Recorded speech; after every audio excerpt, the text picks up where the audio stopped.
मैं शशि बी शर्मा दिल के झरोखे से कुछ पंक्तियां हैं जो मैं आपके साथ साझा करती हूँ। मेरे मन के उद्गार हैं ये, और जो हमारी जो बहुएं हैं वो हमारे लिए क्या मायने रखती हैं, उनके विषय में मैं कुछ बोलना चाहती हूँ। प्यारी बहू, तुम हमारी ज़िंदगी का ख़ास हिस्सा हो, जिसके बिना सब अधूरा है। मुझे गर्व है कि मैं सास बन गई।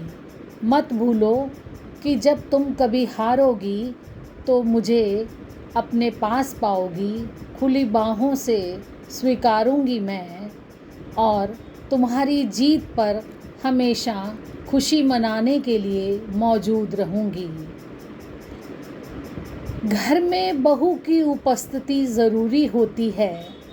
उसके होने से ही हर चाहत पूरी होती है। निस्वार्थ भाव से रखती है वो ख्याल। अक्सर उसी बहू की ख्वाहिशें अधूरी होती हैं। याद बेटी की सताती है तो बहू को देख लेती हूँ। दूरी बेहद सताए तो माथा उसका चूम लेती हूँ।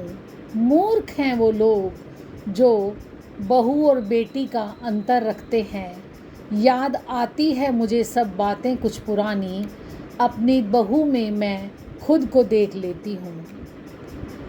जब बेटी शादी घर करके घर से जाती है, तब किसी के घर की बहू कहलाती है, और फिर आपके घर एक बेटी बहू बनकर आती है।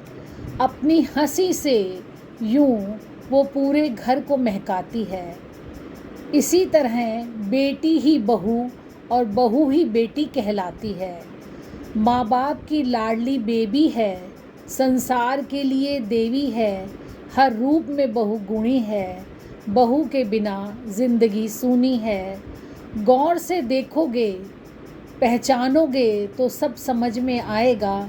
नारी में ही विराजित महाकाल और देवी है। चूड़ियाँ खनखनाती है, पायल छनकाती है। हंसी से अपनी वो इस घर को महकाती है। कोई फैसला लेना हो या रखना हो कोई मत, बहू पल में मेरी माँ, मेरी गुरु बन जाती है। कभी कभी वो मेरी सखा भी तैयार हो जाती है। अच्छा, बेटी बचाओ बेटी पढ़ाओ, तभी तो पढ़ी लिखी बहू पाओगे। भविष्य में पढ़ा लिखा परिवार कहलाओगे। करोगे बहू पर अत्याचार तो सीधा नर्क में जाओगे। अधर्मी, पापी और अत्याचारी तुम ही कहलाओगे। बहू, प्यारी बहू, ये तुमको समर्पित है। और अगर ये पंक्तियाँ आपको पसंद आई हैं तो लाइक करें, शेयर करें, और साथ ही मेरे चैनल को शशि बी शर्मा दिल के झरोखे से सब्सक्राइब करें। सब्सक्राइब अवश्य करें, और बताएं कि कहाँ कहाँ से आप मुझे सुन रहे हैं, और कमेंट करें, शेयर करें, लाइक करें। Thank you.